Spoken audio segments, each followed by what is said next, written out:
The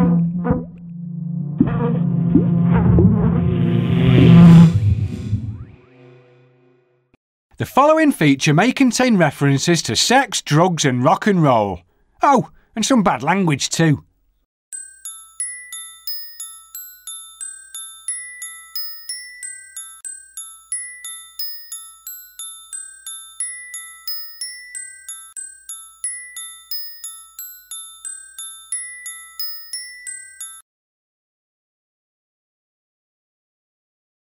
He takes the robe off.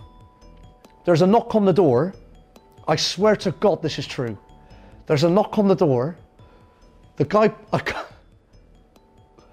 pokes his head in, looks straight at John in the gimp mask and the white pulled up sports socks and says, "I'm sorry mate, but you're gonna have to move your car." John from IT goes, "Oh, I'll go and get changed." Goes back in the room, comes out fully dressed, goes out, moves his car because he's causing an obstruction. We're waiting for 5 minutes. Me and the cameraman, my mate Giles, we're crying. By this point now, we're crying. He moves his car, he comes back in, he gets changed again, and now we're all set. We're ready to do this thing, it's about to happen. There's me, there's Giles, there's John from IT, gimped up. He goes over, stands next to the Roman column with the stinging nettles on top. And I say to him, "John," because obviously I don't want to be stood next to him when he's doing this. I don't need to be. I'm kind of behind the camera. So I say, "John, obviously I'm not going to be asking you any questions necessarily whilst you're doing this. I'm not going to be conducting an interview because, you know, it wouldn't be appropriate. But could you just talk us through it? Could you just commentate on the experience, what it feels like, what's going through your head, what's happening?" And he said, "Yeah, all right, I'll do that." He's talking normally now because we've had to cut a larger hole for his mouth in a latex gimp mask. So I'm stood back, me and Giles are behind the camera like this, and John proceeds. He sticks his hand in, he takes a handful of nettles and immediately applies them to his Johnson. And he's now doing it. Gimp mask, white sports socks, and we're killing ourselves. And he's there with a handful of nettles like that. And he's not saying anything. He's really quiet. And I'm going, "Talk us through it, John. John, talk us through it." And he's going, "Oh, now. Oh, that really is excruciating." And it was on the word, I'll never forget those words as long as I live. "That really is quite excruciating." And it was on the word excruciating that I couldn't contain myself. I'm crying, I'm doubled up. And you know, sometimes you laugh so hard, you think you're actually gonna vomit. I was laughing that hard and the tears are going in my mouth. That really is quite excruciating. This went on for about 8 minutes. 8 minutes. And I'm gonna be honest, because no one knows who he is.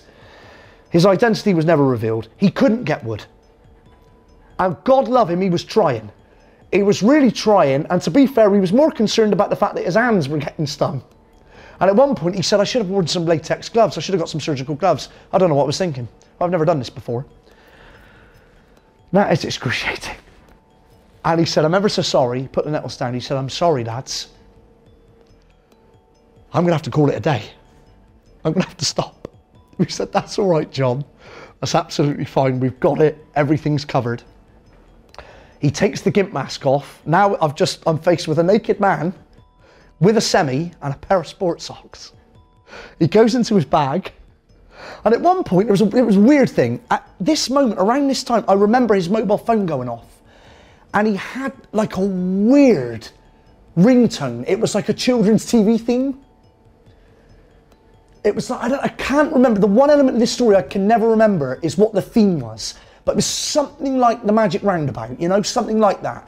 So there's this man with a semi, naked apart from the socks. His penis is covered in welts. I mean, it's red raw. I've never seen anything like it. And all of a sudden you hear something like,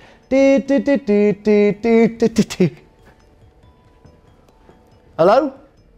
Who? Anne? I'm sorry, love, you got the wrong number." Oh, that's the fucking wrong number. Now, let's step outside of this for a minute. And just imagine you're the person on the other end of that phone. Now, we've all put the wrong number in and we've called someone by mistake. But I just often think to myself late at night when I'm trying to sleep, the person that it called could have seen the image, could have seen what I could have seen. What a sight to behold, you know? So someone calls him, I'm sorry you got the wrong number. He takes out waspies. Do you know what waspies is? It's like, you know, if you get stung by a bee, you get a little bee sting or someone's giving you a bite, get a little bit of waspies, spray it on, it goes away. I'm not sure waspies is really good enough to take care of a situation like stinging nettle burns on your penis. I don't know if that's going to work, but nonetheless, he's got one hand on his penis, he's extended it, and in the other, he's got the waspies. Oh. He uses the whole bottle. Oh, I knew I should have brought more waspies. 50 quid. 50 quid this guy got paid.